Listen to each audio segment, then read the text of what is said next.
आज एक नजर डालते हैं भारत की ग्रामीण रोजगार गारंटी योजना मनरेगा को बदलने वाले नए कानून वीबी ग्राम जी पर।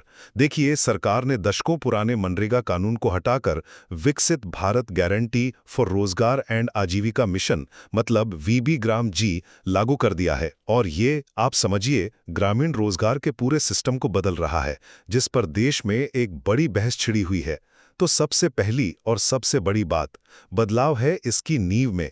मनरेगा, आपको याद होगा, एक अधिकार आधारित कानून था। मतलब मजदूर काम मांग सकते थे और सरकार को 100 दिन का काम देना ही पड़ता था। ये कानूनी जरूरत थी। पर अब वीबी ग्राम जी सप्लाई बेस्ड है। तो इसका सीधा मतलब ये हुआ कि काम अब मांग के आधार पर नहीं, बल्कि सरकार के प्रोजेक्ट्स और उसके बजट के हिसाब से मिलेगा। दूसरी बात, काम के दिन और पैसा। यहां भी एक पेच है। वीबी ग्राम जी में काम के दिन 100 से बढ़ाकर 125 करने की बात तो है, लेकिन एक शर्त है।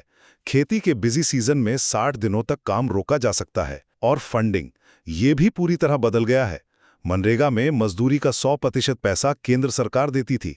अब केंद्र और राज्यों में ये खर्चा 60-40 के रेशियो में बटेगा, जिससे राज्यों पर पैसों का बोझ बढ़ना तय है। और आखिर में जाहिर है इस पर राजनीतिक घमासान भी है। विपक्षी दल और मजदूर संगठन कह रहे हैं कि ये तो ग्रामीण गरीबों की सोशल सिक्योरिटी को खत्म करने जैसा है। वहीं सरकार का तर्क है कि वीबी ग्राम जी असल में ग्रामीण प्रोडक्टिविटी और इंफ्रास्ट्रक्चर को बूस्ट करने की एक मॉडर्न स्ट्रैटेजी है। तो कुल मिलाकर ये बदलाव ग्रामीण रोजगार को एक कानूनी हक से हटाकर बजट पर आधारित एक सरकारी योजना बना रहा है, जिसके असर बहुत दूर तक दिखेंगे।